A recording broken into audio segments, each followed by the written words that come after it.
سلام به همه شنوندگان عزیز. خوش اومدین به یکی دیگه از اپیزودهای پادکست ما، جایی که با هم میریم سراغ دنیای کتاب‌ها، داستان‌ها و شخصیت‌هایی که فراموش نمیشن. امروز قراره درباره یکی از کلاسیک‌ترین و محبوب‌ترین رمان‌های تاریخ ادبیات صحبت کنیم.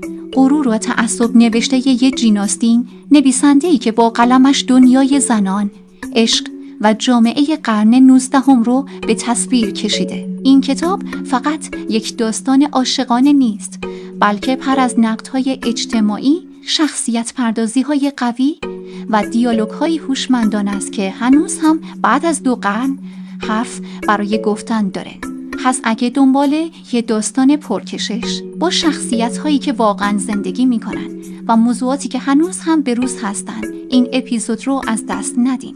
اگه از این اپیزود خوشتون اومد، حتما لایک کن، سابسکرایب یادتون نره و اون زنگوله رو بزنین تا اپیزودهای بعدی رو از دست ندین. رمان درباره خانواده‌ای به نام بنت است که در انگلستان قرن 19 زندگی می کنند و 5 دختر دارند.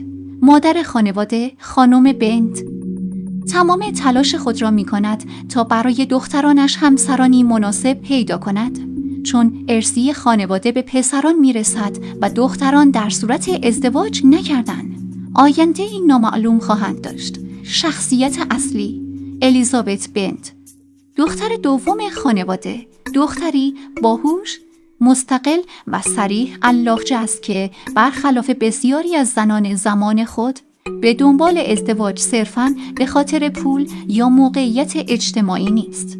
با ورود آقای بینگلی، مردی ثروتمند و خوشبرخورد، و دوستش آقای دارسی، مردی مغرور و سرد، به محل زندگی خانواده بنت دگرگون می شود. بینگلی به جین، خواهر بزرگتر الیزابت، علاقه‌مند می شود، اما دارسی با رفتار سرد و مغرورش نظر منفی الیزابت را جلب می کند. الیزابت و دارسی بارها با هم برخورد می کنند و سوء تفاهم‌ها و قضاوت‌های نادرست باعث دوری آنها می شود. اما با گذشت زمان دارسی تغییر می کند، غرورش را کنار می گذارد و در موقعیت‌های مختلف به خانواده بنت کمک می کند. الیزابت نیز متوجه می شود که تعصباتش درباره دارسی نادرست بودند. در نهایت سوء تفاهم‌ها برطرف می شود و عشق واقعی میان الیزابت و دارسی شکوفا می شود. آنها با یکدیگر ازدواج می کنند و داستان با پایانی خوش به پایان می رسد.